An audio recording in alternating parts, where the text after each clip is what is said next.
अच्छा, अब पुलिस कहती है जी हम इनका रिमांड दिया जाए 7 दिन का, ताकि हम इनकी कोई रिपोर्ट जो है वो जमा करा सके। एक तरफ तो वो कह रहे हैं कि उनकी हालत दुरुस्त नहीं है, दूसरी तरफ उनका रिमांड मांगा जा रहा है। अब ज़रा नताशा साहिबा की हकीकत जो है, जो हमें मालूम हुई है, क्योंकि एक शख्स जो ज़ेर इलाज हो, जो सही ना हो, तो वो तो कोई काम नहीं कर सकता ना, वो तो फिर काम के काबिल ही नहीं होता। लेकिन नताशा साहिबा के बारे में कुछ मालूमात है जो मैं अब आपके साथ शेयर कर देती हूँ। नताशा साहिबा जो कि दानिश इकबाल साहब की वाइफ है, और दानिश इकबाल साहब तो मैंने आपको बता ही दिया कि वो चेयरमैन है, CEO है गुल अहमद एनर्जी लिमिटेड के। उसके अलावा नताशा साहिबा जो है वो ख़ुद भी बाकायदा तौर पर काम करती हैं और बड़ी ही प्रोमिनेंट पोजीशन पर है।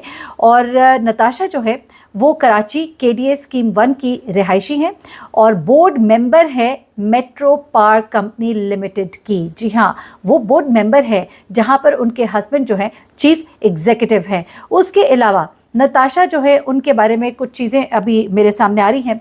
कुछ लोग जो उनको जानते हैं, उनकी फैमिली को जानते हैं, उनका ये बताना है कि ये बड़ी ठीक ठाक खातून है, कोई ऐसी बात नहीं है। हाँ, उस दिन ये भी कहा जा रहा है गालबन वो किसी पार्टी से शायद आ रही थी, जो वो इस तरह से ज़रा ड्रंक भी थी, और दिन दिहाड़े इस तरह से इतना ड्रंक होना ये भी एक सवाल है। वैसे मुबैना तौर पर हम नहीं कह सकते, लेकिन जो लोग हैं वो वहाँ पर कह रहे हैं।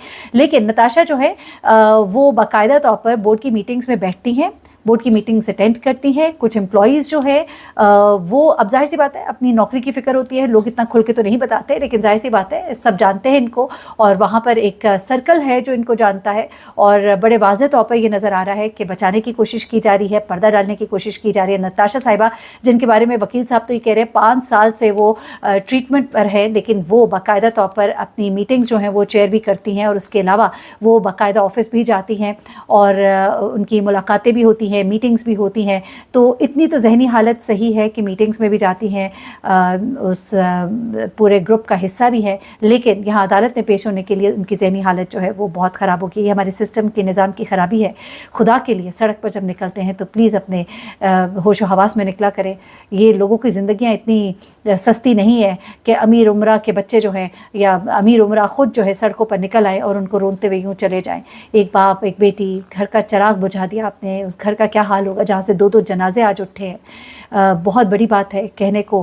आपने उन्हें बिठा भी दिया और पिला भी दिया और खिला भी दिया और उन्हें अदालत में भी पेश नहीं किया। जब ऐसा होता है तो हमें बड़ा दुख होता है कि हमारे पाकिस्तान में ये सब कुछ क्या हो रहा है। मेरी दरख्वास्त है अदालत से भी, अल्लाह ताला किसी पर ऐसा वक्त ना लाए। करने वाला भी जाहिर सी बात है कोई चाहता तो नहीं है, जानकर तो नहीं करता, लेकिन जो हुआ है उसका आपको जवाब ज़रूर देना होगा, क्योंकि आपकी जो हालत थी वो काबिल सवाल है। अपना बहुत ख्याल रखिएगा, दुआ में याद रखिएगा। अल्लाह हाफ़िज़।